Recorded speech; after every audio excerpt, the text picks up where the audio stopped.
Teman-teman. Gula dan garam mempunyai bentuk fisik yang hampir sama, tetapi mereka mempunyai nama yang berbeda. Selain kedua zat tersebut, masih banyak senyawa kimia dengan ciri fisik yang hampir sama. Namun, setiap senyawa tersebut juga memiliki nama yang berbeda satu dengan yang lainnya. Nah, apa saja senyawa kimia yang telah kalian ketahui? Dan mengapa kita harus mengetahui nama dari senyawa-senyawa kimia tersebut?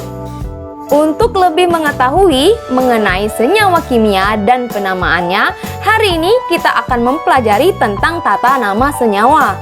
Tapi sebelum itu, untuk kalian yang belum subscribe, jangan lupa subscribe dan nyalakan loncengnya agar kalian tidak ketinggalan video berikutnya.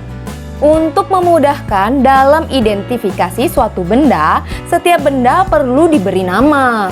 Dengan pemberian nama, suatu benda dapat dibedakan dengan benda yang lainnya.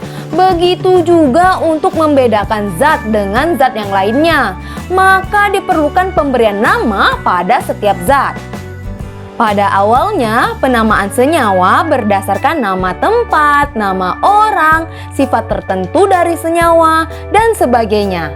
Contohnya, salmiak yang berasal dari sal amoniak, yakni garam yang diperoleh dari kotoran sapi di dekat kuil untuk dewa Jupiter Amon di Mesir. Dan contoh lainnya, garam Glauber, karena yang menemukannya J.R. Glauber. Karena penemuan senyawa telah mencapai jutaan, maka sangat sulit bagi kita untuk menghafal nama-nama senyawa tersebut. Untuk itu, para kimiawan telah mengembangkan tata nama senyawa yang bersistem dan telah diatur oleh UPAC, International Union and Pure Applied Chemistry. Tata nama suatu senyawa diatur menurut komposisi unsur-unsur yang menyusun senyawa tersebut, atau yang lebih dikenal dengan istilah rumus kimia.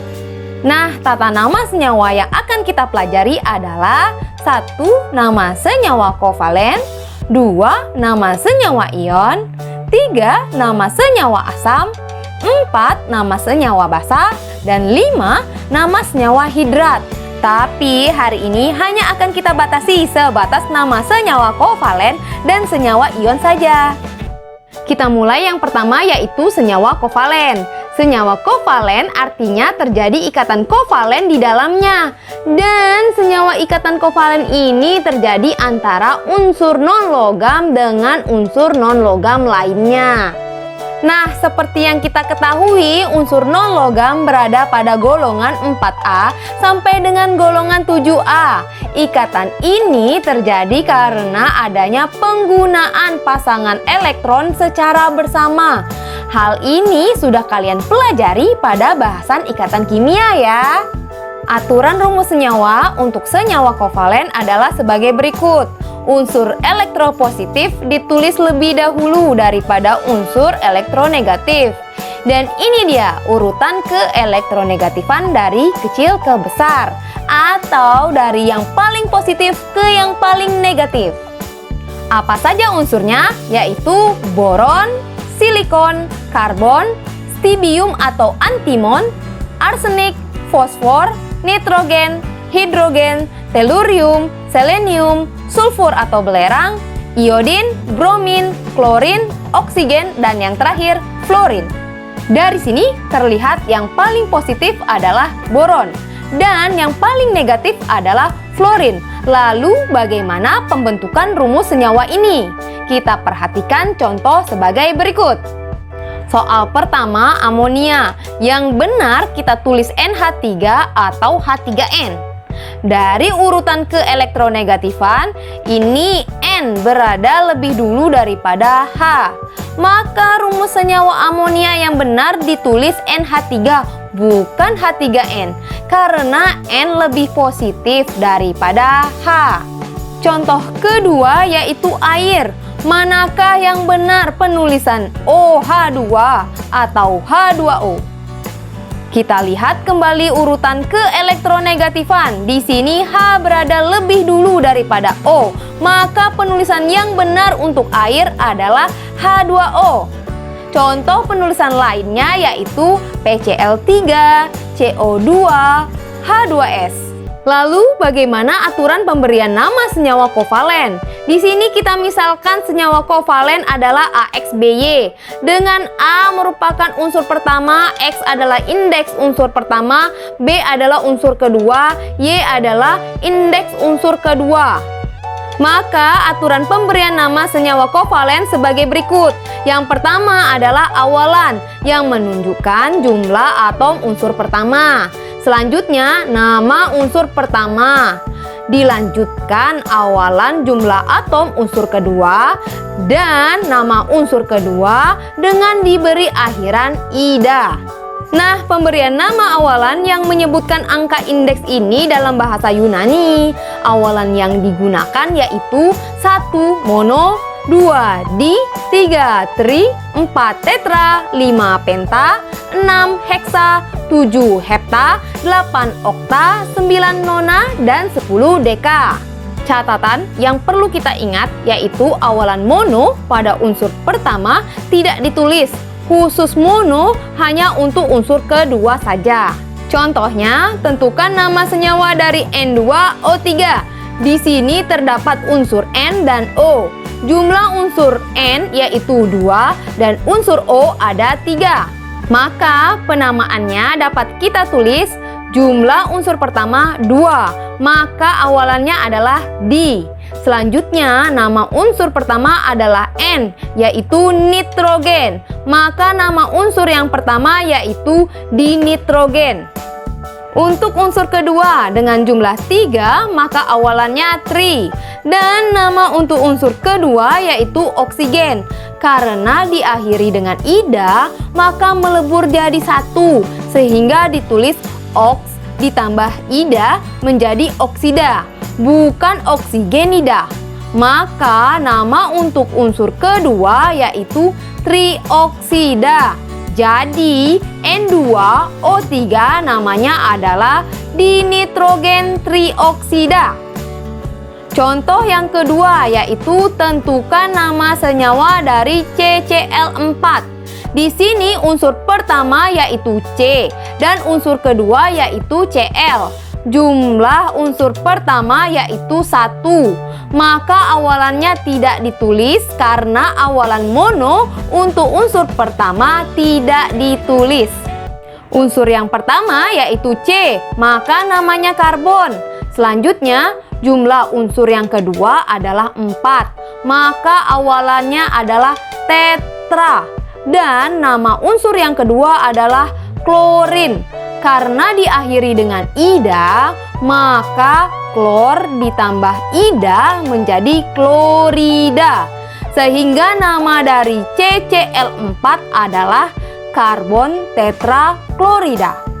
Selanjutnya adalah senyawa ion. Nah, senyawa ion terjadi karena adanya ikatan ion di dalamnya. Senyawa ion terjadi ketika unsur logam yaitu golongan 1A, 2A, 3A dan logam-logam transisi yang kita sebut kation dengan muatan positif bertemu dengan unsur non-logam yaitu golongan 4A sampai dengan 7A yang kita kenal dengan anion dengan muatan negatif. Ikatan ion ini terjadi karena adanya serah terima elektron antara kation dan anion yang terlibat. Mari kita lihat bagaimana rumus senyawa untuk ikatan ion, yaitu kation ditulis lebih dulu daripada anion. Misalkan kation AY+ sebanyak X berikatan dengan BX- sebanyak Y. Agar senyawa yang terbentuk menjadi netral, maka kita lakukan kali silang antara kation dan anion. Maka senyawa yang terbentuk yaitu AXBY. Contohnya yaitu Al3+ berikatan dengan S2-. Maka apa rumus kimianya? Angka 2 pada S kita letakkan menjadi indeks untuk Al.